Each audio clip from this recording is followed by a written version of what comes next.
Good evening, folks, and welcome to the live stream. I hope you're all very well this evening. Let's see who we have on tonight. We have Jared. Great to see you, Jared. Liam Collins is here. Ava, is here. Stu is on as well. Raven 1983 Witch. Great to see you.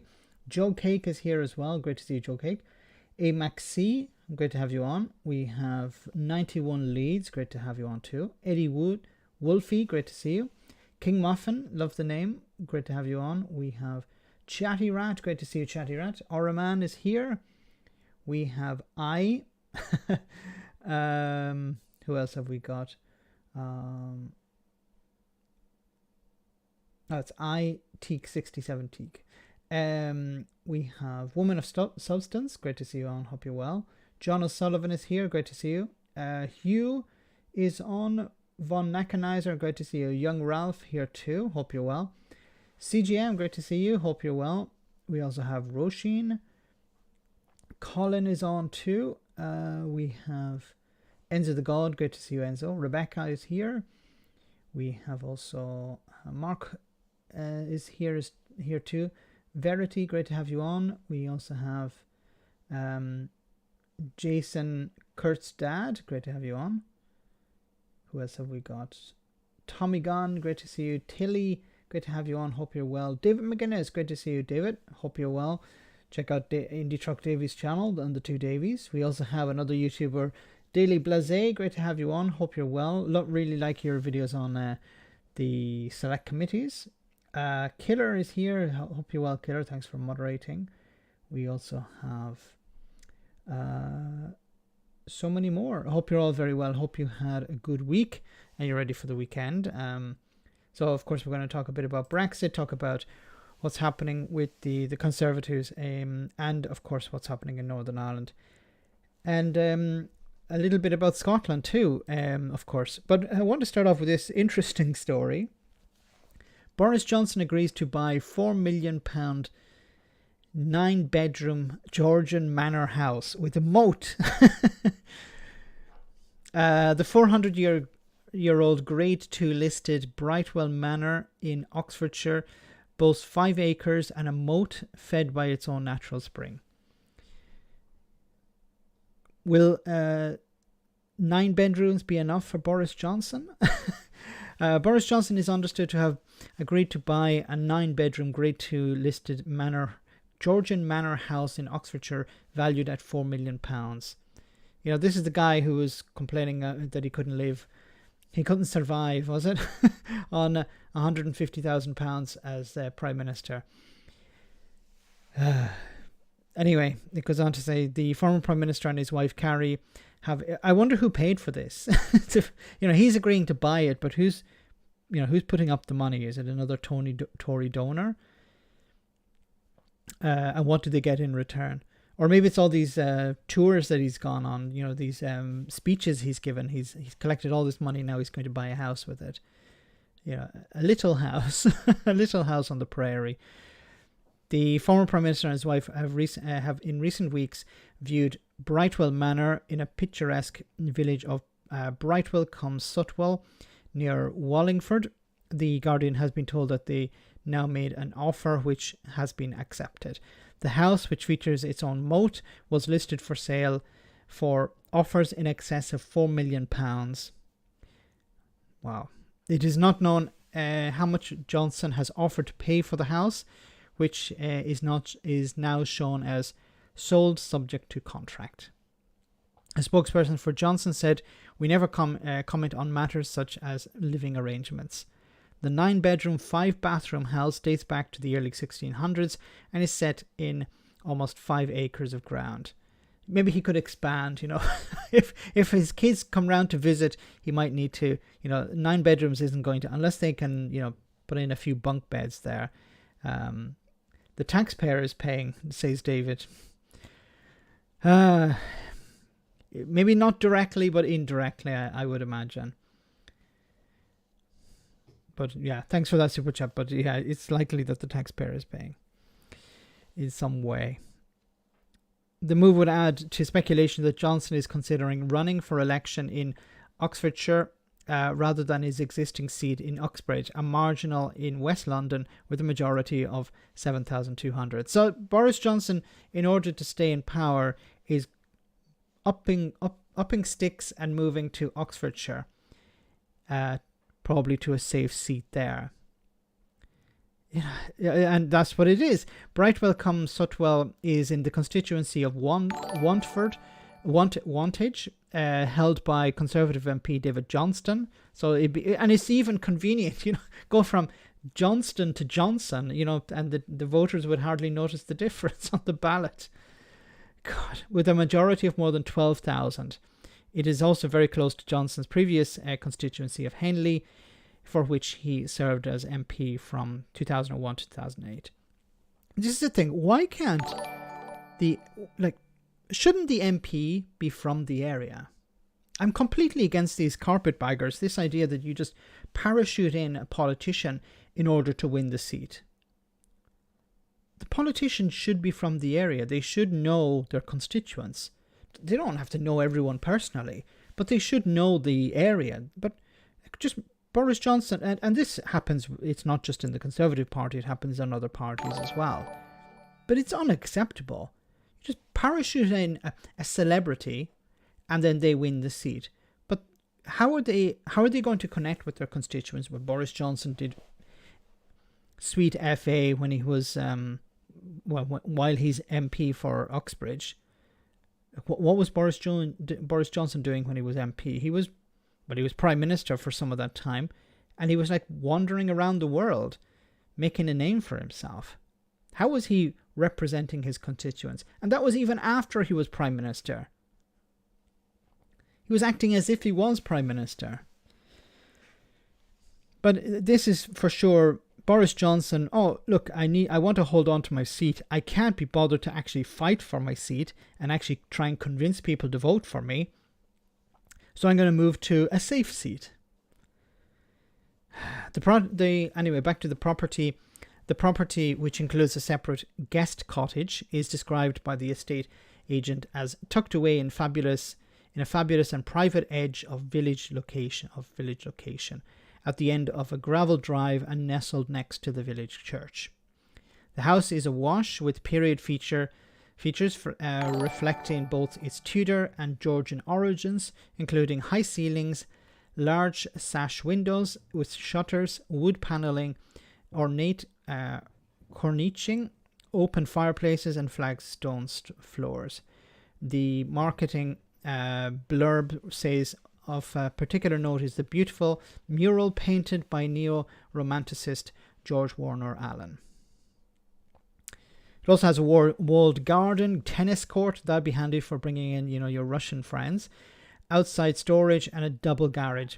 The house has been owned by the same family since 1971. It had previously been owned by William Ing, a theologian who was 3 times nominated for the Nobel Prize for Literature. Anyway, back to your super chat. We have the Freckle Pony. Thanks so much for the one for each of his concubines. well spotted. Yeah, that's probably it. And then if he needs to, he can expand beyond that. He can maybe include the little cottage at the end of the garden. Well, so thanks so much for that. Gareth says, get bedrooms done. Don't let Johnson cross the moat. Don't let John Lewis cross the moat, sorry. Well said. Get bedrooms done. Yeah. In many ways, I would imagine. Thanks for that image as well. He could even keep North Shropshire the safest seat. Thanks for that, Magic. Yeah. Maybe he could go there next. So he destroys, was it West? Well, what is the name of this constituency again? Oxfordshire. Maybe he could go to North Shropshire instead. It's the safest seat in Britain, for safest seat for the Tories. It's a rotten borough. Do not have to live, QA Library says, do not have to live in their constituency. In fact, there's no residency qualification at all. An MP could even live outside the UK. my God. Like, I understand there isn't a rule, but it should be the case. It should be that you're from the constituency. It just sounds really weird that you'd have somebody who's not from the constituency representing the constituency. They don't know the area. They don't know the people. They haven't... You would imagine an MP, the way an MP should be selected is somebody who's already has worked within the party. Somebody who has worked their way up in the party. Started out as a volunteer, campaigning with the local MP, helping out, organising, and then they will be selected by the... And that this can happen, but they will be selected by the local party to represent the party, as long as they follow the manifesto of the parliamentary party. But it doesn't always work like that. It seems that you can just take people from one constituency and drop them in the other just before an election in order to win the seat, because of some sort of star power. Brexit means breakfast. We also have one from Gareth once again. Stop the moats. Gareth is on fire tonight. Instead of stop the boats, stop the moats. Yeah. Can you imagine what he'd be like on a Sunday morning, dressed up as a king? God. Anyway, so that's what he's going to be at for the next few weeks. So moving on to Brexit and the Northern Ireland Protocol. Are we at the end of this saga, or at least the beginning of the end, or the end of the beginning? Which is it? Sunak facing threat of Tory rebellion over Northern Ireland Protocol plans. So, as he's taking a step forward, somebody's trying to pull him back. Rishi Sunak faces the threat of a fresh Conservative rebellion as he sets off on a weekend on a weekend of frantic diplomacy in an effort to break the post-Brexit deadlock in Northern Ireland, with some of his party fearing an intervention by Boris Johnson. The Prime Minister has been warned the proposed deal on the Northern Ireland Protocol does not go far enough after talks with unionists in Belfast Hotel on Friday. He was also accused of sending mixed messages during a string of discussions with Stormont leaders intended to mollify their concerns before he flies to meet EU leaders in Munich. Jeffrey Donaldson, the leader of the Democratic Unionist Party, said Sunak's proposal currently falls short of what would be acceptable. Like, what do the DUP want? They want the Northern Ireland Protocol gone. It's not going anywhere. This is the problem with the DUP. They put themselves in a position where they say, unless the protocol goes, we're not getting back into government. And the protocol is not going anywhere. And it would be completely unacceptable for the UK government to just trash the protocol, get rid of it, to keep the DUP happy. The DUP campaigned for Brexit, remember, but they didn't like the consequences of Brexit. And failed to adhere to its long-standing red lines. David Jones, the deputy chair of the ERG, Eurosceptic Conservative MPs, said he was waiting for details before deciding whether or not the deal is proposed. The deal proposed, I think they should say, is acceptable not only to the people of Northern Ireland but to the people of the UK as a whole. People in Great Britain don't care about the Northern Ireland Protocol.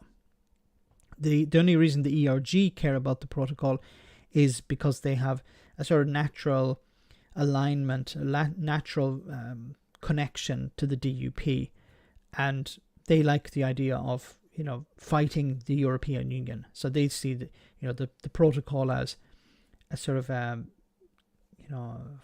position where the UK gave up sovereignty or gave up something to the EU, and that's why the ERG hate it. The ERG has said it will remain in lockstep with the DUP and has maintained its demands to remove any jurisdiction from Brussels from Northern Ireland. Which is interesting because the DUP will say one thing in public and then do something different. Because one of the former heads of the DUP, Brexit hardman Steve Baker, he's pretty clear about how the protocol needs to be implemented and how the DUP need to get back into the executive.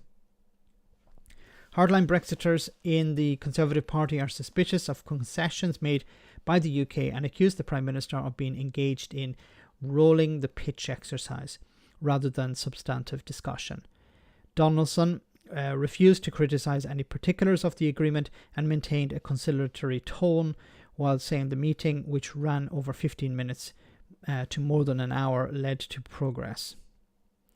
He added the decisions that will be taken by the Prime Minister and by the European Commission will either consign Northern Ireland to more division, or they will clear a path towards healing and to the restoration of the political institutions.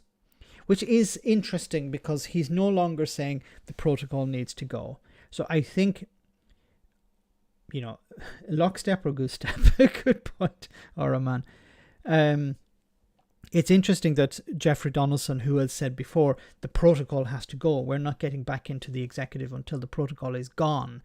He's changed that somewhat by saying, well, we need to see progress. And there needs to be healing. And the decision now is with the UK government and the European Commission. Now, I think he's trying to unpaint himself out of that corner, or unpaint the DUP out of that corner. Donaldson hinted that he would not rush to accept a deal on Sunak's timetable. This is once again him trying to, get some sort of leverage over the Prime Minister. I want to hear what Brussels will stretch itself to recognise the concerns of unionists. What concerns? What are their concerns? This is a process to correct the wrongs of the last negotiation. No one should be led by a calendar. Getting it right must be the goal. And this is what is really funny about all of this, is that the withdrawal agreement was rushed through Parliament.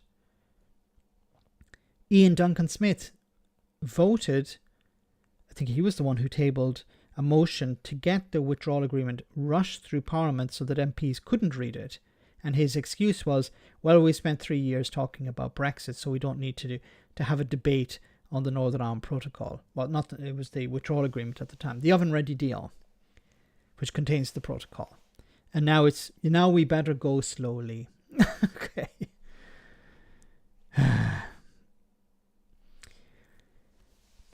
But Sunak was pressed to move swiftly to resolve the row over the protocol, which has left Northern Ireland without an executive or businesses in limbo. See, the problem here is I think Rishi Sunak needs to stamp his authority. I'm not a big fan of this thing of, banging your fist on the table. But when it comes to the DUP, he needs to face them down. He needs to face down also the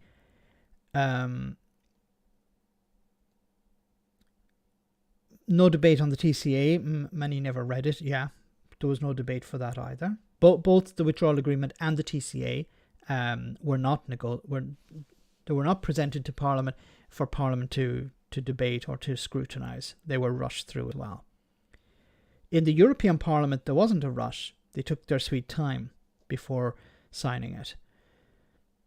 But when it comes to the Sunak, he needs to face down the ERG and he needs to face down the DUP, and he needs to tell the DUP, you're not going to get anything better than this. Okay, if you want to sit outside, we're going to find ways to work around you. So I would advise you to get into government.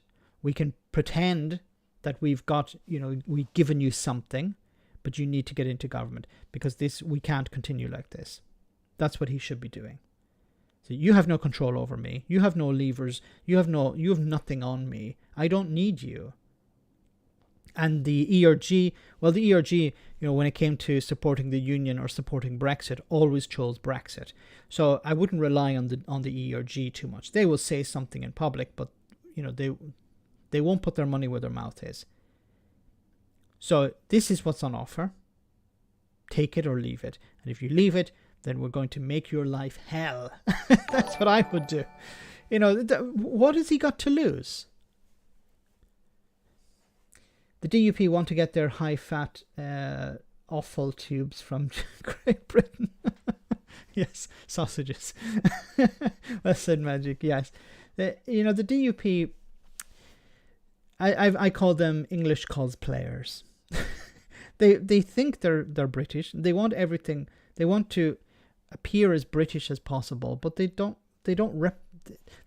Their idea of Britishness doesn't exist today. And they're convinced, and I've said this before as well, that their hatred of Ireland and the EU is stronger than any love for the Union, because they would you would imagine the DUP would be the first people to campaign against Brexit. If they were true unionists, they would be saying, look, when the UK leaves the EU, there's a possibility. Now, at the time, it wasn't all that clear. For some people, it wasn't all that clear. But if the UK left the single market, left the EU, a border will have to be put somewhere. Now, they had hoped that it would be put on the island of Ireland. But surely, with a little bit of understanding, they would have realised, no, if the UK government is going to put a border somewhere, it's going to put it on the not on the island of Ireland, but between Great Britain and Northern Ireland, because it has to protect the Good Friday Agreement. There was that risk. There was a risk that for them at the time, there was a risk that the border would be put between Great Britain and Northern Ireland, and they went with it anyway. Why? Because they don't care about the Union. It's this hatred of Ireland and the EU that drives them. They claim to be unionists, but then why did they vote for something, campaign for something that undermined the Union? I want to speak to somebody from the DUP. I've tried to speak with somebody from the DUP, but they don't respond to me. They don't want to speak to me, because this is the question I'd ask them. Why did you support something that risked damaging the Union when you didn't have to? It wouldn't have made any difference if they had campaigned for Remain, because Northern Ireland voted Remain anyway, so it wouldn't have made any difference. But at least from the point of view as a unionist, you should have been backing Remain. But as I said, their hatred of the European Union was stronger than any love for the Union. Gareth, once again, thank you so much, Gareth, for that super chat. Max, each and every single party accepts that there are issues to be resolved with regards to the Northern Ireland Protocol. Completely correct. The DUP, along with other such unionist parties, are the only ones who want it scrapped. Yes. Every party is saying, look, there are problems with the protocol. It's not perfect. I've said before, Brexit is the fire. No, the Northern Ireland Protocol is the fire extinguisher. When you use the fire extinguisher, it will put out the fire. It may put out the fire. It may not put out the fire. It will cause some damage. It's not perfect. But you would prefer to have the fire extinguisher working to put out the fire than not have it and allow the fire to just spread around the building. Yes, I completely agree. The protocol is not perfect. That's why that's why you need to work within the framework of the protocol to fix the problems. And we've seen the EU fix these problems before. They reached out to businesses in Northern Ireland, stakeholders in Northern Ireland, communities, and said, what can we do to fix the protocol? What do you want us to do? And businesses came back with a whole list of things they would like to see changed, and the EU implemented a lot of those. In some cases, they went above and beyond what the businesses had actually asked for. And I remember Manufacturing Northern Ireland responded by saying, well, we didn't actually we asked for 10 and we got 20. So we're very happy with that. The DUP have never come out and said, oh, look, Northern Ireland has benefited in this way. They never say in what ways Northern Ireland has benefited, and they know Northern Ireland has benefited from the protocol. There are businesses setting up all the time because of the unique position Northern Ireland is in. If the DUP accept the protocol, Sunak can admit the world is flat in return.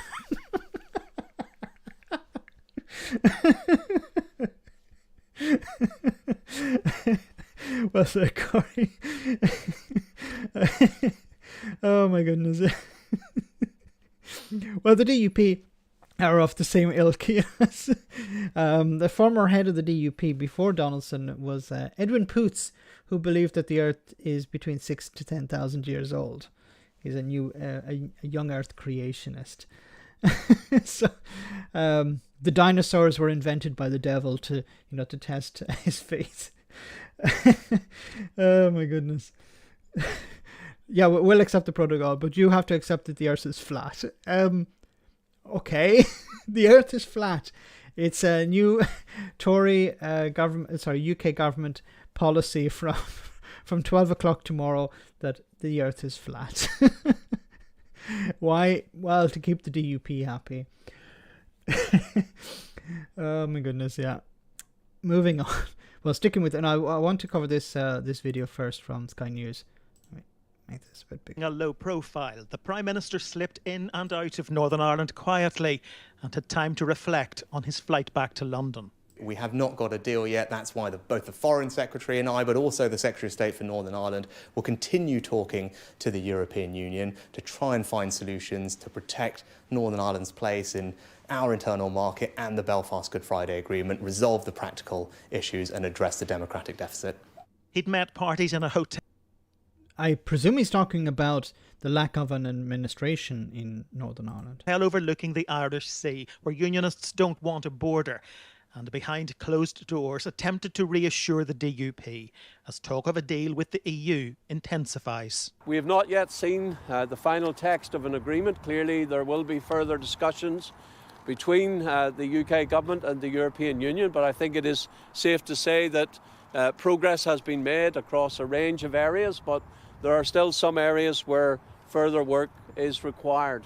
Sinn Féin's Michelle O'Neill should be serving as First Minister, but the DUP is boycotting power sharing. She and her party leader emerged from talks with Rishi Sunak, confident agreement is imminent. It seems to us that it's very much game on, and we're very heartened by that. We're very, very conscious that a deal can be done, should now be concluded speedily. We hope that that will be the case. And then it's a matter for everyone, for each of the political parties to step up, get back to work and deliver for people here in the north of Ireland. The Northern Ireland Protocol created a trade border in the Irish Sea to avoid one on this island. Unionists want Rishi Sunak to tell the EU there can't be a line down the middle of the UK. But the EU must protect the integrity of its single market, and squaring that circle isn't easy. A deal that eliminates any threat of a trade war with the EU would be an accomplishment for Rishi Sunak, allowing him to say it was him and not Boris Johnson who finally got Brexit done. But at what price? Because unless the unionists are on board, there won't be a power-sharing government in Northern Ireland. And that's why I said that he needs to face down the DUP and say to the DUP, get back into government or they'll be hell to pay. What it will do is we'll rule from Westminster and we'll embarrass you. We'll push through policies that will be embarrassing for the DUP. And think about it. If you don't get back into government, what's going to happen? The Tories will be out of power and the Labour Party will be in power. And the Labour Party don't have an ERG wing within them that would be wanting to bring down Keir Starmer's government over Brexit or over the Northern Ireland Protocol. So the number of friends the DUP have in the future is going to get much, much smaller. The amount of influence they have will become much, much diminished. Now is their time to but look, I'm trying to advise them in a way that would actually be useful for the DUP, but the DUP are too stupid. They're probably the stupidest party in all of Europe. I know there's some really stupid parties around, and I include the Monster Raving Loony Party. At least the Monster Raving Loony Party are not hypocrites.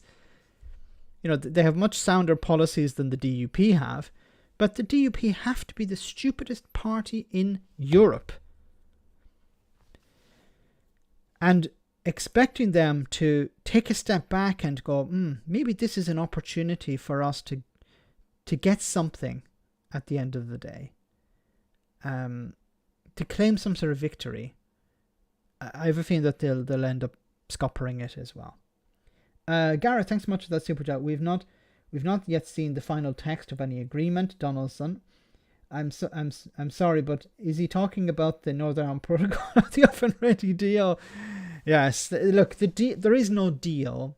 The deal that they're talking about was signed back in 2020. It was negotiated in 2019, signed in 2020. That's the deal.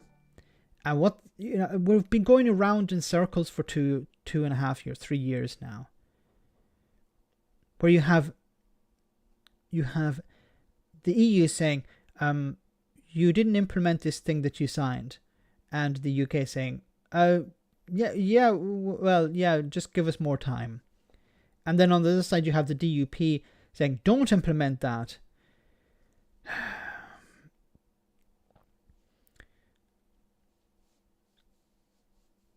Alistair, thanks so much for that. Wow. Gifts of membership. Thank you so much for that. Hey, you rock.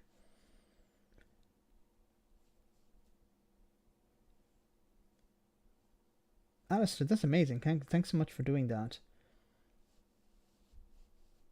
Congrats to the new green people.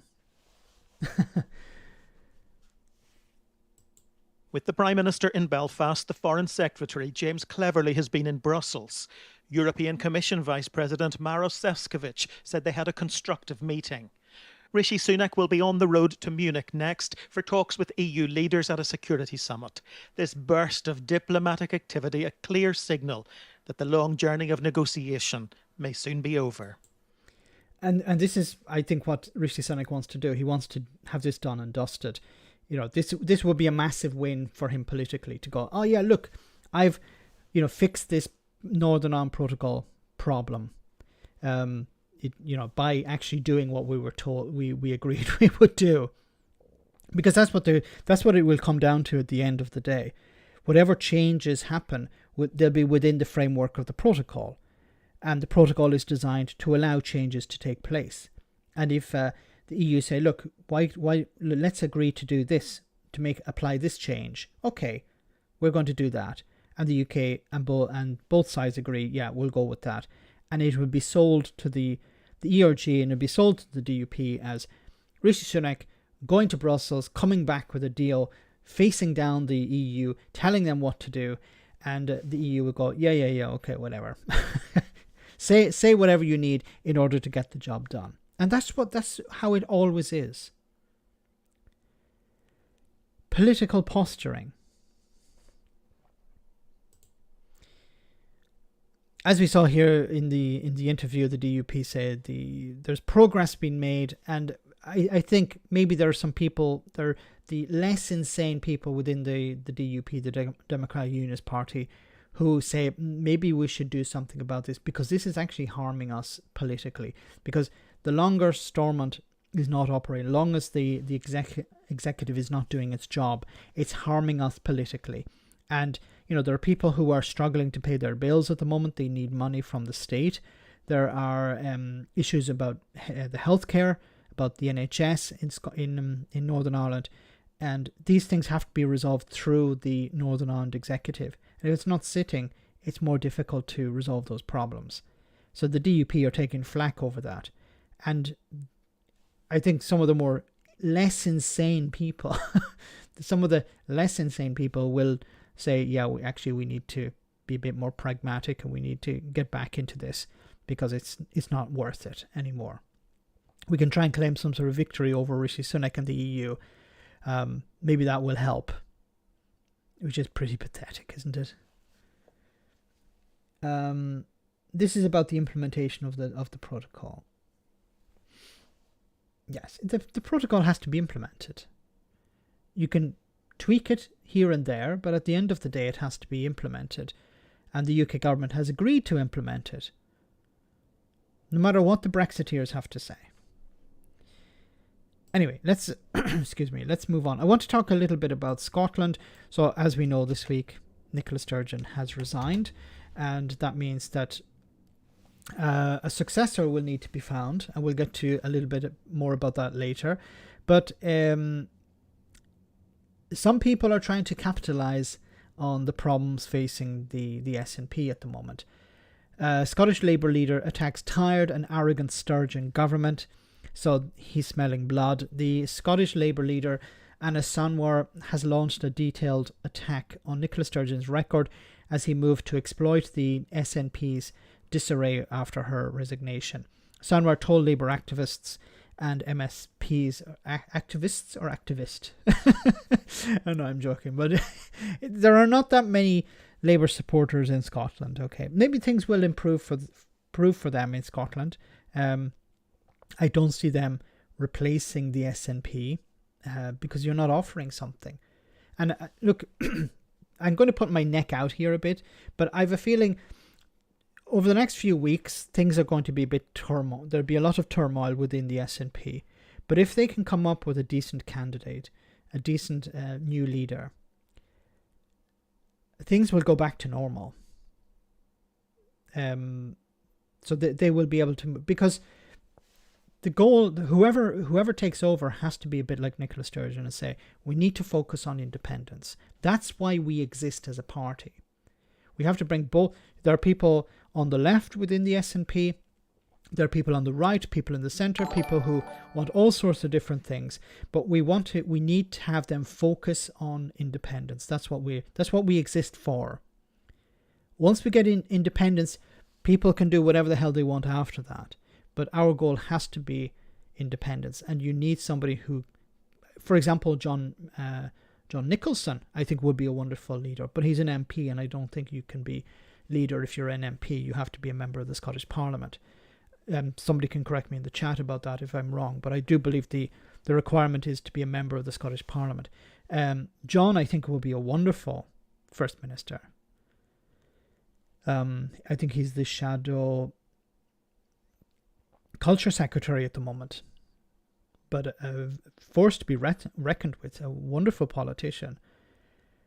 So he would make a wonderful, I think he would make a wonderful First Minister, but he'd need to give up his seat. There'd need to be a by-election. He'd need to run as a member of the Scottish Parliament, I think. Although somebody in the chat can maybe correct me if I'm wrong on that. Gareth, once again, thanks so much for that super chat. Did you hear about the Northern Ireland Centenary Stone, Max? Yes. The DUP, Jesus, the DUP are like, no, we're not going to form an executive. We're not going to form an executive. We need the protocol gone. And then they were like, yeah, but we have to have this Northern Ireland Centenary Stone put up outside Stormont, I think it is. So it's a small sort of plaque. It's not very big. And it's to be put up outside Stormont, I think, to celebrate 100 years of Northern Ireland's existence. And there's been so much fighting over it. What it should look like, where it should go, when it should be put up, who should pay for it, all these different things. And the DUP, focusing on things like this when there are people who can't feed their families or pay the bills. The focus of the DUP has been stop the protocol and get our stone. The Holy Stone of Clinrickett. But yeah, it's a bloody drama. The drama of the DUP. Alistair, thanks so much for that super chat. The unionist parties think they have broken the SNP and independence. India is not one person or party, Max. No, it's not. That's why I think it's about whoever replaces. It's not going to harm independence so much as it's going to harm the SNP. And the SNP, of course, are the driving force behind independence, the biggest party in Scotland at the moment. So independence needs the SNP in a sense, in order to. I don't believe in it. Independence is, how can I put this better? The SNP need independence, but the independence doesn't necessarily need the SNP. But it would definitely benefit from having the SNP in power, of course. David says Labour are finished in Scotland. I think, and you know it better than I do, David, of course, but I get a feeling that maybe they're trying to, they think they can capitalize on this, and And if the SNP don't sort themselves out, if they don't have a charismatic leader and somebody who can unite the party, Labour could benefit from it, much more than the Tories, of course. But yeah, the Labour Party are starting from a very low rung on the ladder, from a very low point. So anywhere is up in a sense. They only have one MP in the House of Commons. One Labour MP from Scotland in the House of Commons, when at their height they had something like 50. 54, I think it was. So that's, more like if they get 2, that's doubling the numbers they have. They could also lose, but I think at the next election things, unless the SNP sort themselves out, Labour definitely, I think Labour will benefit. To what extent remains to be seen. Anyways, Sunwar told Labour activists and MSPs that Sturgeon's government had grown tired and arrogant after 15 years and had left Scotland facing record NHS waiting lists, councils in crisis, record drug deaths, teacher strikes and transport links in chaos. If Scotland was independent, then it probably wouldn't have a lot of these things, would it? Because they would be able to raise taxes to pay for a lot of these services. For example, when NHS waiting lists, and I'm hoping to speak to a doctor in Scotland, a senior doctor in Scotland, who has been on the BBC talking about how a lot of this stems from social care, and social care is struggling because of Brexit, because they can't get the workers they need. So if you can't get people, if you can't operate like in England, if social care is a mess because of lack of staff, then it's very difficult to move people out of the NHS into social care if there isn't the resources available. The truth is the SNP has nothing left to offer our country. They promised hope, but they've given us arrogance, he told delegates to Scottish Labour's spring conference in Edinburgh, which began 48 hours after Sturgeon's shock announcement she would quit. The SNP failed to fix the roof when the sun was shining, he said. I'm not sure what that means. When was the sun shining? Because, as I said, the sun would be shining. You could lay this at the SNP's feet if Scotland was independent. If Scotland was an independent country, then you could say, look at all these problems they haven't sorted out. Why haven't they raised taxes to sort out this? Why haven't they borrowed? Well, they can't do a lot of those things at the moment. The Scottish government is limited to what it can actually do. And there are a lot of social policies that are not replicated in the... For example, prescriptions are free in Scotland.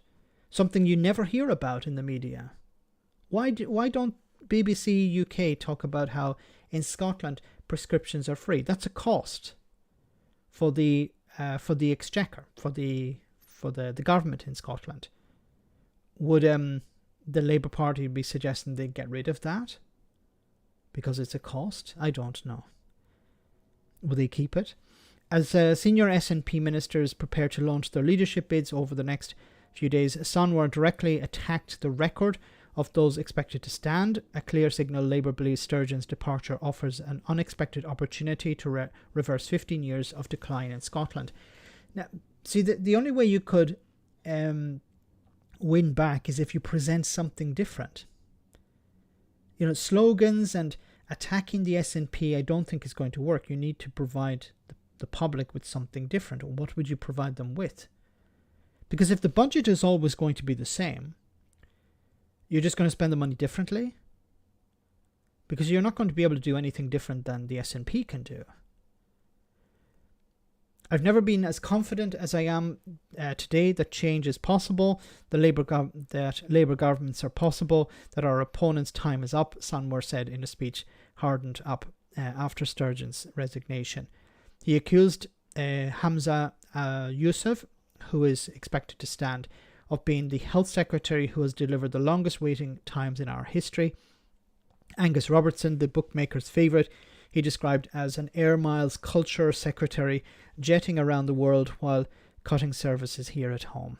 He said Kate Forbes, another widely tipped leadership candidate, was the finance secretary finance minister, not secretary, okay, who has decimated local communities. Keith Brown, the outlier, who may also stand, was the justice secretary, who won't give police officers the equipment they need. He acknowledged that a generation of younger Scots who had lived with SNP in government in Scotland. He urged the SNP supporters and floating Conservative voters to see Labour, led by Keir Starmer, as the party best placed to replace the moral bankrupt Tory government in Westminster.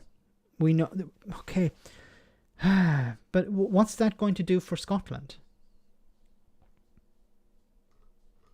I don't know. Like, what are you offering the people in Scotland? David, once again, thanks so much for that super chat. Max, an MP could be party leader, but not first minister. To be first minister, you need to be elected to the Scottish Parliament. Thanks for correcting me on that, or clarifying that. That was my feeling, yeah, that you have to be a member of the Scottish Parliament. So you could be party leader, but not first minister. So I think John Nicholson would have to resign his seat and then run as a member of Scottish Parliament. That would require somebody else in the Scottish Parliament to give up their seat so he could run in that constituency, and there'd be a by-election. So they'd probably choose a safe seat, I imagine, to make sure he gets in, but that would require time, and I'm not sure. Maybe it's not the best way to go. Some hard Magic, thanks once again for that super chat. Some hardcore unionist propaganda there. Sturgeon's departure offers an unexpected opportunity to reverse 15 years of decline in Scotland. Yeah. And it's 15 years. So Sturgeon has not been First Minister for 15 years. She's been First Minister for 8 years. So he's talking about the SNP, getting the SNP out, not so much Sturgeon gone. That it's. But I think, I have a feeling this boost, if you want to call it, for the Labour Party will be short-lived if the SNP can put somebody pretty good in charge. Ruth, thanks so much for that super chat. People in England are asking their pharmacists what medication they can do without. Bloody tragic. Yeah, and this is, once again, as I said, in Scotland, prescriptions are free. They should be free everywhere, or you have to just pay for particular medicine, but the fact that it's free is ignored in English media, in the UK media. Why? Why do you think?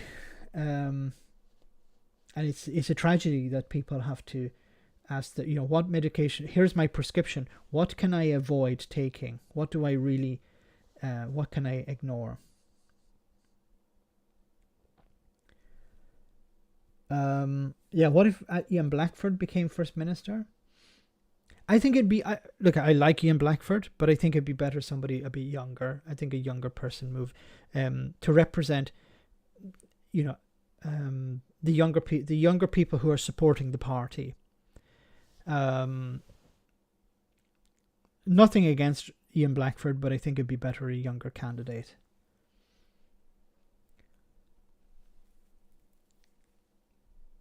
The Labour Party in Scotland are kind of at odds with the Labour Party in Westminster. Yes, when it came to the vote on the gender recognition bill, the Labour Party in Scotland voted for it, but it was, people in the Labour Party in England, in Westminster, were very much against it. Not everyone, but a lot of them. George Takei for First Minister. And Ian Blackford is not a member of the Scottish Parliament, so he'd need to give up his seat in Skye, and he'd need to run as he'd have no bother winning a seat as an SNP. I'm pretty sure about that, but it would require him giving up his seat, and there'd be a by-election. Signed the Section 30 Order Parliamentary petition. Signed Section 30 Order petition. Young representation is important.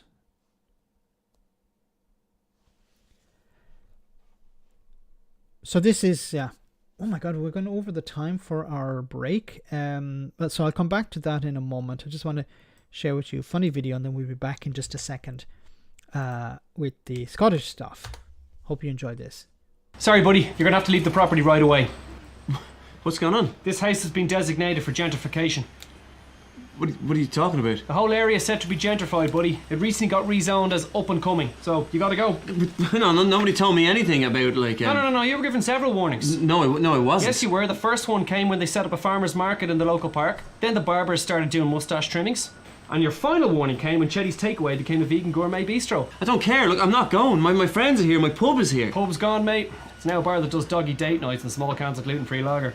It's all here. Graffiti to be rebranded as murals. I'm not signing that. Yeah, it's all changed, apart from the second-hand clothes shop. That's still there. Well, that's something. I like Yeah, that it's now a place. vintage clothing shop. Same clothes, twice the price. Keep it coming, Johnny! What's that smell? Yeah, sorry, buddy. It's going to be everywhere for a while. What is it? Sourdough. Okay, no, I'm not going anywhere, alright? Look, buddy, they've already started filling the potholes in the roads and investing in local policing. It's time to go. Look, even the pigeons have been relocated. And replace it with what? Pigeons with monocles?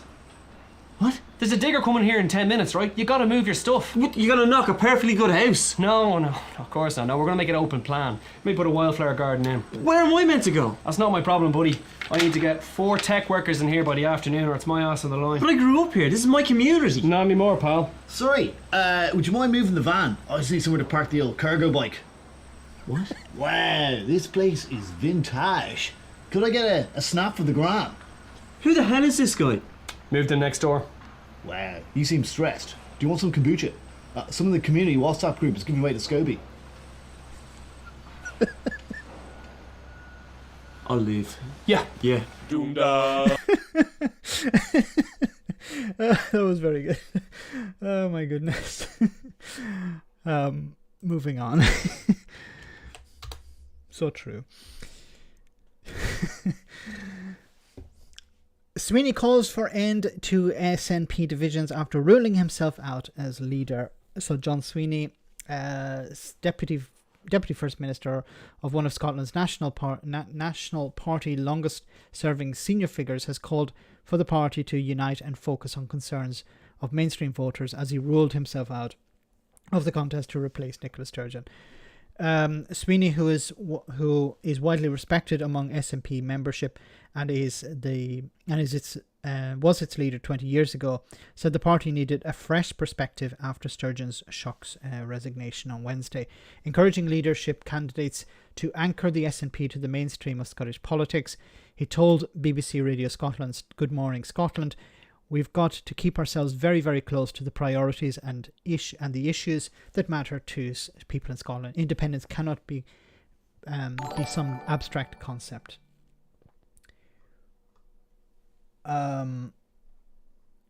David McGuinness, thank you so much for that super chat. Max Political X has offered the two Davies to come on the Sunday roast to explain the difference in the social contract and the Scottish with the Scottish people and the Scottish government, and the social contract with the English people have with their government. Wow, that's wonderful. So, it'd be great to have you guys on, both of you, to talk about that. I'll check with Political X. I need to see if I'm available on Sunday. I hope I can be. We could do it live. So after this, I'll talk to Political X about that, and hopefully we can get that sorted out. Thank you so much for that support there. There was really no need, but it'd be great to have you guys on also to talk about what you see happening within the independence movement and the SNP going forward. Whether this is going to impact the SNP in particular in just the short term. Is it going to have a long-term impact? Who would you like to see replace Sturgeon? And is it going to impact the independence movement? Because I think a lot of people within the Alba party were definitely happy to see Sturgeon go, and they're hoping to take advantage of the situation for sure as well. Thanks for that, David.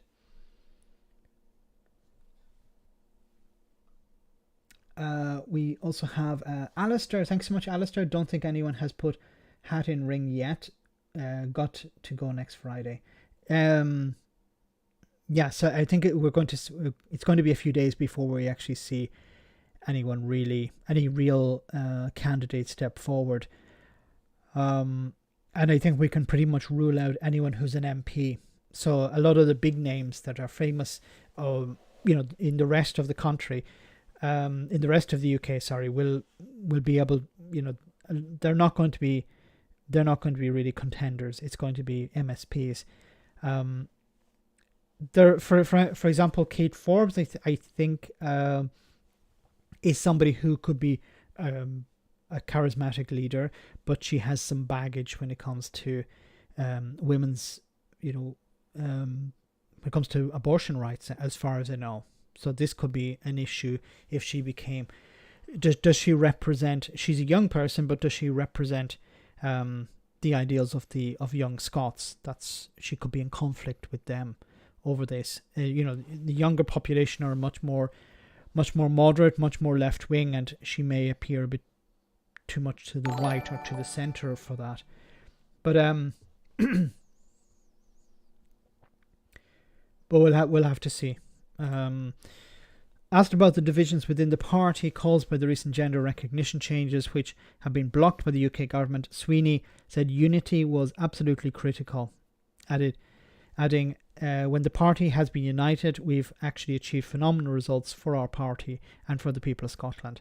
I think it's really important that there's a real push for independence, because there's a chance that, if people see, okay, what does the SNP now represent? Do they actually want independence? That can be a big problem.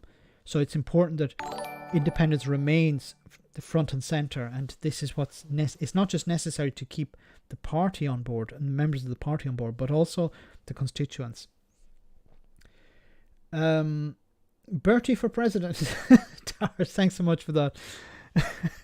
My God, don't tell me Bertie Ahern is sticking his head above the parapet once again. What does Bertie Ahern do today? I haven't heard of.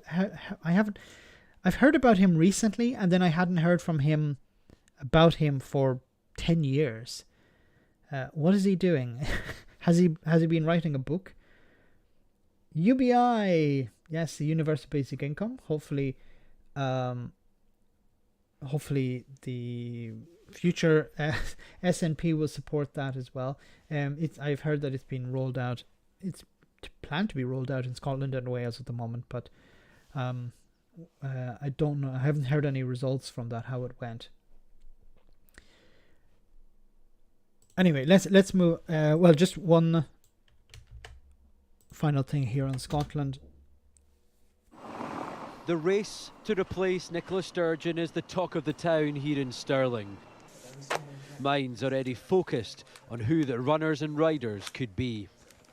There's nobody really, is there? It's somebody older than maybe the finance secretary, probably, I would say. She's maybe just a bit young to be the replacement. Why older? The painters were preparing a refresh here at Angus Robertson's office. The government minister seen by many as someone who could take the reins. The former deputy leader of the party and ex-Westminster leader.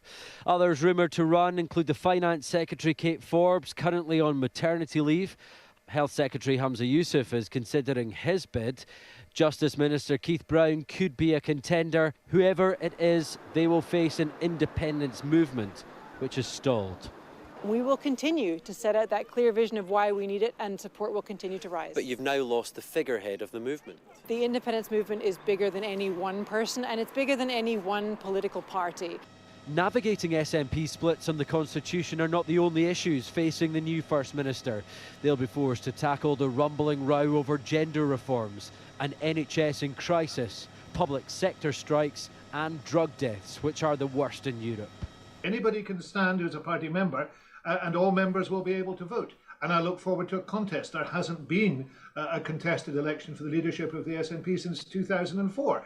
Whoever replaces Nicola Sturgeon may use this as a chance to reset. Could they rip up and start again the entire strategy that Nicola Sturgeon has carefully crafted over the course of her political career? And could this period of change create turbulence in the SNP's electoral success and allow their opponents to make gains in in ways they've failed to do for many years. Frankie Boyle for First Minister. Yes, he would get my full support. He would be the best. As long as he continues to use bad language, then he should be the he should be the First Minister of Scotland. Can you imagine him facing down Douglas Ross or whoever? What's the guy, the Labour guy? Anyway, guys, let's move on. Oh my goodness. Like a bad rash, she keeps turning up. And former Tory chair says Liz Truss interventions should be less frequent. Liz Truss's political interventions should be like sex in a long and happy relationship, infrequent but anticipated with glee. My God. The former Conservative Party chairman has said, Sir Jake Berry, formerly a key defender of Liz Truss's failed radical economic plans, said it was time for the former Prime Minister to figure out her new backbench role. Yes. Go back to the backbenches and be forgotten about. That's what... look at... follow in the footsteps of so many others. John Major, party leaders like Ian Duncan Smith, what's his name? William Hague, Michael Howard, what was the name? Cameron, David Cameron. I was going to say James Cameron. No, there's a different Cameron. Theresa May, Boris Johnson, of course, can't stick it in the backbenches, but just go back there. Have some dignity. But Liz Truss and dignity can't be put in the same sentence. Early on Friday, Truss made her second public intervention since being ousted from number 10, urging democratic nations to stand up to China and learn the lessons of not taking earlier and tougher action against Russia. She was speaking as if she was the Foreign Secretary once again. You don't when you lose your position as Prime Minister, you don't go back to the one you had before. Oh, God. Truss and Farage are political equivalent of herpes. Yes, I said Brad. Unless it's treated well, it's going to keep coming back. Speaking in Japan in her first public speech since... Why was she in Japan? What the hell was she doing in Japan? In her first public speech since her resignation as Prime Minister, Truss called on the international community to agree on a coordinated package of defence, economic and political measures to support Taiwan. This is like, Mark Francois. What would Mark Francois be doing in Japan? Or Desmond Swayne. She's a backbencher now. She's not Prime Minister. Maybe she still has some influence within the party, but she's not an important figure. She's not even a cabinet minister. She has no business being in Japan, and she has no business, holding press conferences. However, Berry suggested Truss should calculate how often she decides to speak out. I think I'm suggesting that interventions, as you said, yeah, okay. Earlier this month, Downing Street said Rishi Sunak would always be listening to advice from former prime ministers. Yeah, right. Listen, but not follow on. Not actually use that advice. Yeah, they can say whatever they want. I'll listen. Well, sort of. Doesn't mean I'll actually act on it. We listened to the advice from former prime ministers after Truss used her first public intervention since stepping down to defend her failed attempt to boost growth. Addressing a conference in Tokyo organised by the Inter-Parliamentary and Alliance on China, IPAC, Truss said that in hindsight, heralding a golden era of UK-China relations and rolling out the red carpet sent the wrong message. Max, no, I'm eating. Our response to the Russian invasion of Ukraine has been good and effective since the war started, but I regret that we in the West weren't tougher earlier in response to aggressive and hostile actions from Moscow. Because we were taking their money. That's why. You know, it was difficult for us to be aggressive towards Putin if Putin's allies were giving us cash. This, if people people connected to Vladimir Putin were playing tennis with Boris Johnson for 150 grand or something, it was difficult for us at the beginning to say, now, Vladimir, you don't be doing that. Don't be a bad boy.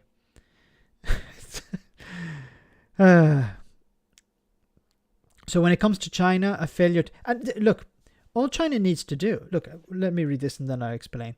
So when it comes to China, a failure to act now could cost us dearly in the long run. Our governments must signal to the People's Republic of China that military aggression towards Taiwan would be a strategic mistake. Now, what the Chinese government can do, the Chinese Communist Party, is move to London, set up a company, pump loads of money, not even huge amounts of money, into that company, and that company goes out and buys Tory MPs. £5,000 probably would be enough. Liz Truss, you could even get her probably for about half that. She's not in much demand, so... and then she'd be singing how wonderful China is from, within moments of the checks coming through. That's how it works. The reason the Tories, one of the reasons the Tories don't care about China is because they're not getting corrupted by China. China needs chips, Taiwan has them. And this is a big problem. If you want to expand your economy, especially in such a digital age that we're in, you need access to the manufacturing of microchips, and Taiwan produces a lot of them, most of them, I think, for the world, which is also a problem for not just China, it's a problem for all of us. And this is one of the things that the US wants to do. The US wants to ramp up manufacturing once again in the US. Joe Biden is spending $350 billion in giving incentives for Americans to buy American products. Like, for example, electric cars in particular. This is going to really boost American producers. It's a type of protectionism. The European Union are considering what they're going to do, and China are wanting to. There's a belief that China want to invade Taiwan. They want access to those factories, so they can control the supply. Because considering like the amount of technology, everything, I can imagine you can reach out now and touch something apart from your phone or whatever. If you're listening to this on a computer, you can touch something that has microchips inside it, and things are just going to get, there's more and more demand, more and more demand for faster, more powerful chips that can do more things, and whoever's controlling that controls the world, basically. Taiwan is still not recognized. No, Taiwan is in a very difficult situation because China don't recognize it, and any foreigner who has been to China and has accidentally recognized Taiwan has gone on a public apology tour. Truss in Japan to kill tofu market max. So if she wanted to sell cheese to Japan, maybe she's there to kill the tofu market. Good luck with that. I was going to say Therese Coffey. Therese Coffey's our friend, Liz Truss. Oh my goodness. I saw something about balloons there. Just Nightbot, I was giving 99 balloons. I'll come back to spying in just a moment, but I want to move on to this next story here. So this week, British Gas, the owner of British Gas, Centrica, tripled its profits to £3.3 billion. Why? Well, because of energy prices. So they're going to be caught by a windfall tax? Well, not really, because there's a loophole. All of this while people are struggling. Warning. This is the warning. We're about to apply for a warrant to enter your home. Until last year, 80-year-old Verity had never seen a bailiff in her life. She's a polio and cancer survivor, and her post-polio syndrome means she's extra sensitive to the cold. Then, when I looked down, that's when I was told I owed 6,000. Last year, her bills from British Gas spun out of control, and so came that knock on the door. 8 o'clock in the morning, they're banging on my front door, so they got a rather unhelpful reception from me, and they went off. You said that your projections going forward are £5,500 a year. How does that relate to your incomings? That'll be over half my pension, so that means I won't be able to buy any clothes, any food. Well, food will have to be cut down drastically. I won't be able to buy a newspaper. Everything will be shut down. Far, far away from Verity's cottage in Oxfordshire, Russia's war in Ukraine has cut gas supplies, allowing wholesale gas prices to skyrocket. Trillions have poured into the coffers of oil and gas producers, like Centrica, who today revealed they posted a profit of more than £3.3 billion last year. How much would it cost to nationalise Centrica? Now, probably going forward, it may not be worth it, but if it had been nationalised before, probably wouldn't have been very expensive. And these are strategic producers. These are strategic resources that, like steel as well. Steel should be nationalised, because if you need to go to war and you need to rely on the private company, they're going to fleece you. You need to be in control of this. And there's growing demand, growing requests for these companies to be nationalised. Year. That's a year-on-year increase of more than 350%. Unusually, Centrica, as well as being a wholesale gas seller, owns a supplier too, British Gas, which sells energy to consumers like Verity. British Gas made £72 million in profit last year, and it's from this smaller pool of cash that Centrica is drawing to help vulnerable consumers, pledging 10%, just over £7 million. Ah, okay, that's what they're doing. See, they're helping people out. We're going to give you 10% of the profit of our subsidiary. That £7 million is a fraction of the £550 million Centrica has just spent buying back more of its own shares, ironically 10% of them. This pushes up the share prices and gives shareholders and executives a windfall, just as consumers feel the pinch. Centrica does supply to consumers, they set their prices and they should be able to reduce them. They should be able to cross-subsidise from the profit-making side of the business. If that's not allowed, they could be putting those things into other forms of support, household support for those families that we know are really struggling through the cost of living crisis. The charity's scope is calling for a social tariff, discounted energy bills for disabled people as well as pensioners. We are talking about, at scope, a population of 14 million disabled people. Probably about half of those are adults who might own a house and probably pay for an energy bill. So I would say it's unlikely that £7 million is going to do much on its own. This month, the Chancellor increased windfall taxes on energy profits to 35%, extending them until 2028. We have already taken big steps to increase tax on energy firms, and that's helping us fund measures on the cost of living, but of course we keep all these things under review. The government's cap for consumers rises in April, meaning the average household bill will rise to £3,000 a year, a figure dwarfed by the £3.3 billion profit Centrica took home last year, alongside BP's £23 billion and Shell's £32 billion. There we have it. Money going from people who don't have it into the pockets of people who don't need it. They're fleecing the customers. They're fleecing the public. And the government are standing by and saying, nothing we can do about this. Hello. Magic, thanks for that super chat. Estimate to buy back the big six is 2.8 billion, which is nothing. They don't even need to buy, the government don't even need to buy all the shares in the company. They need to buy a majority of the shares, even 50 plus 1 share. 50% plus one share. Then they have a controlling interest in the company.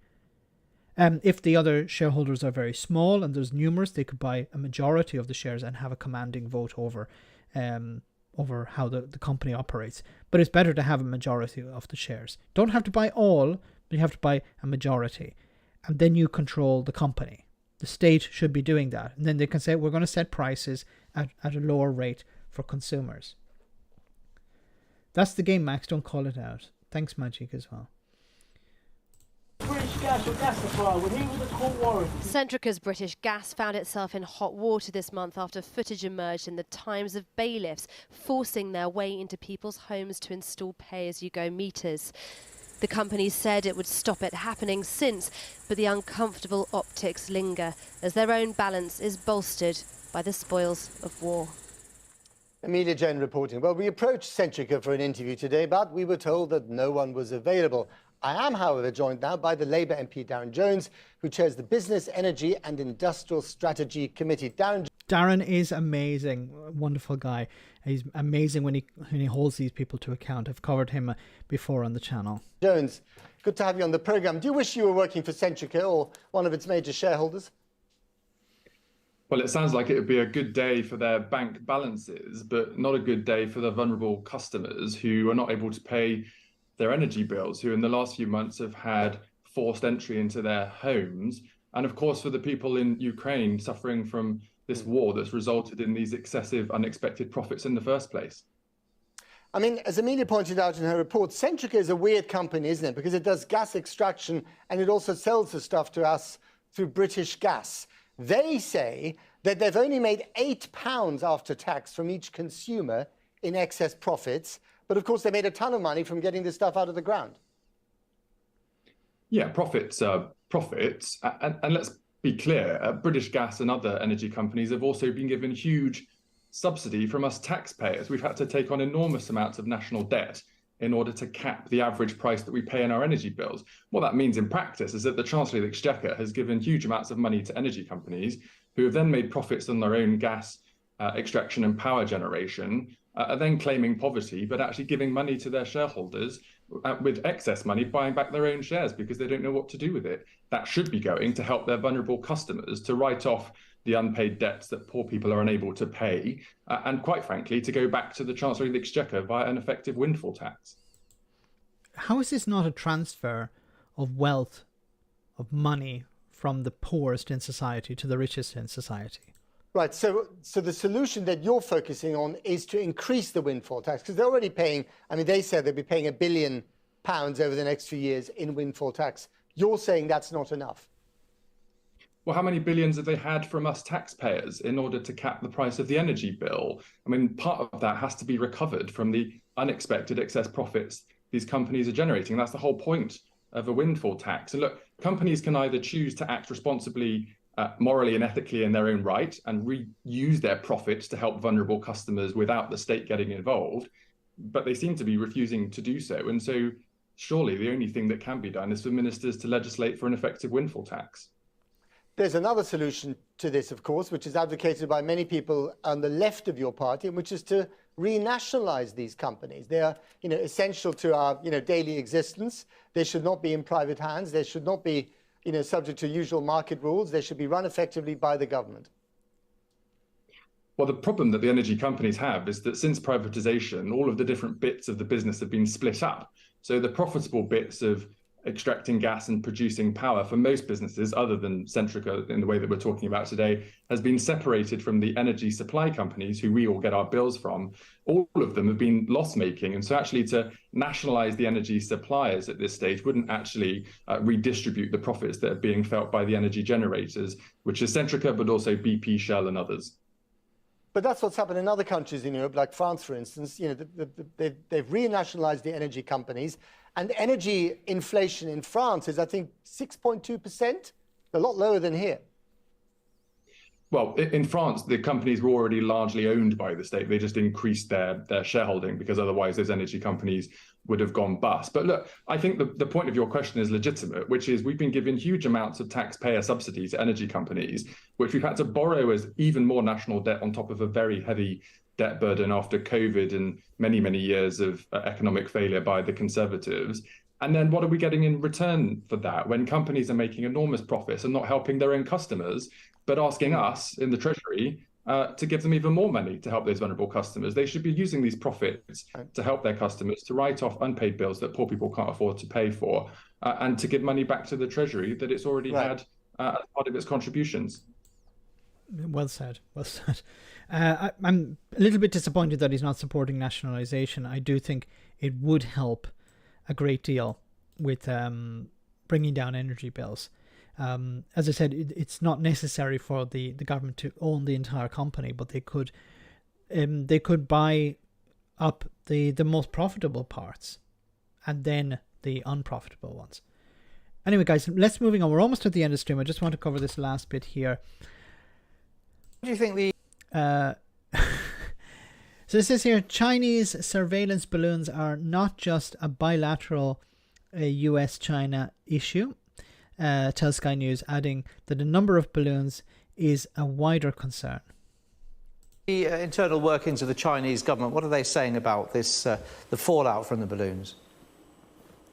I mean, they've been trying to work out their story on this. They've been quite slow to settle on one. Initially, they kind of went dark. They wouldn't take any communications. Then they said it was a weather balloon. No one thinks it's a weather balloon. Then they started coming out with the line that is that the United States has been doing the same thing, which does not seem to be the case. So I think what they're trying to manage at the moment is as much the external kind of propaganda and public diplomacy around this, because it's not good right now. What's also gone on has obviously been the United States has been going through and kind of digging in retrospect and figuring out that actually there's been a lot of these balloons, 40 countries, 5 different continents. It's been a very substantial surveillance program that China's conducted, and they've been briefing allies about this as well. So they know this isn't just a bilateral US-China issue. This is something that's of wider concern as well. So they're a little bit on the back foot about it, and I think they haven't worked out their lines and got that quite straight yet, beyond trying to blame the United States for the handling of the incident and for their own surveillance activities,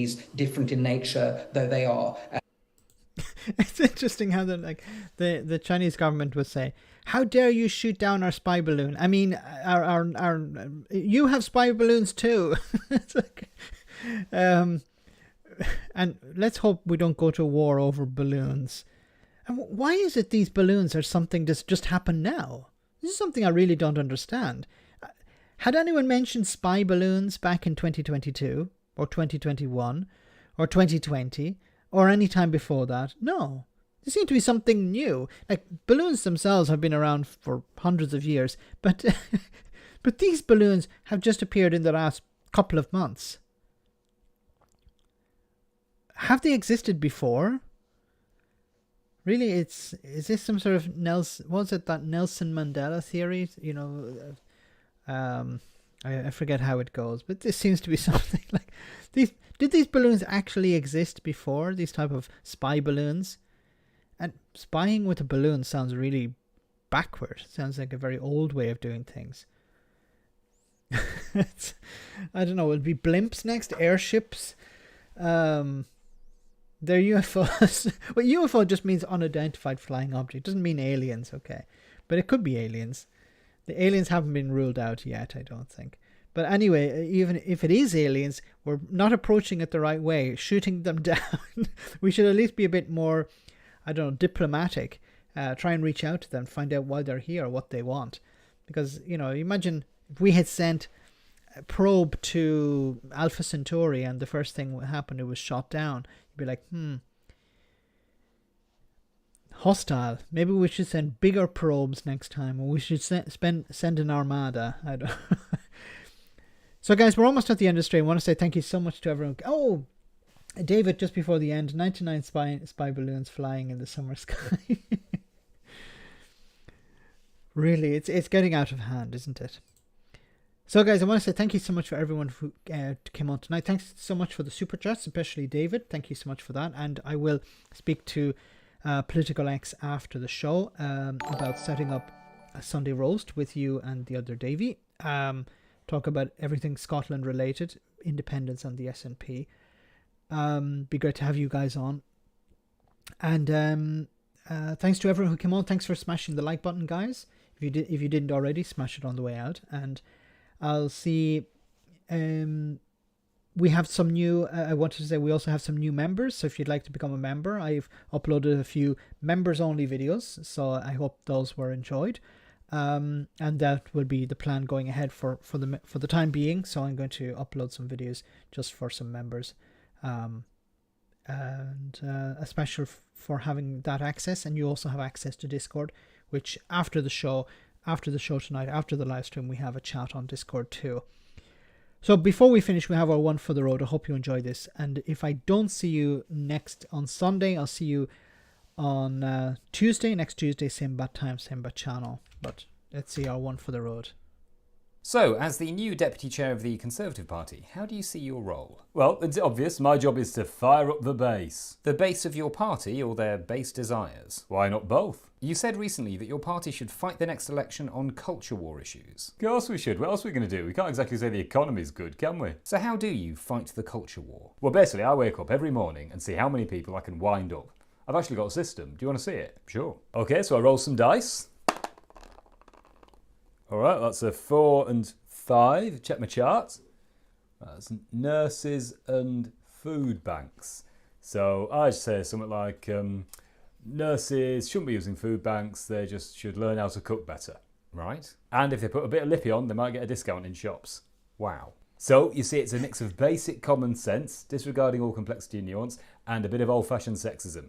Never fails. You look like you're enjoying this. Of course I am. I'm a professional piss taker. Shall I do another? Go for it. Okay. Right. 2 and 6. Check the chart. Women and benefits. All right. Well, how about if you can't tell me what a woman is, you'll lose your benefits. I mean, that's perfect. That'll really wind up the lefties. Okay. All right. One more. 1 and 3. Death penalty and asylum seekers. Well, that one writes itself. Now, you've been criticised for exploiting people in your life by using them as political props. Your friends, your employees, even your father in a recent tweet. Ah, they love it. Makes them feel special. They don't say it out loud, but I know how they feel inside. Doing their bit for the war on woke. Can you define woke for me? Not really, but that's fine. You know, it can mean anything that our voters don't like. Useful to keep it nice and vague. A bit like Brexit. You're saying Brexit was vague? No, actually, I won't say that. Actually, when we do the real interview, can you please not ask that question? Sorry, what do you mean, do the real interview? This is the real interview. This is live? What? Even all the stuff with the dice? Yes. Oh. So what are you going to do about it? Well, I'm afraid we can't go back in time. But that's basically our whole platform. Thank you, Deputy Chairman. Next up, as Nicola Sturgeon resigns as First Minister of Scotland, we speak to a panel of English commentators who are outraged that this means they're going to have to learn the name of at least one more Scottish politician. Wonderful, wonderful. Magic at the end, Lee Anderthal. I don't know which is better, 30p Lee or Leanderthal. Maybe the latter. So once again, guys, thanks so much for coming on. Thanks so much for your support. Thanks for all of the super chats, especially the one from David. And I'll see you on Sunday, or I'll see you on Tuesday, same bad time, same bad channel. Take care and good night. Have a great weekend.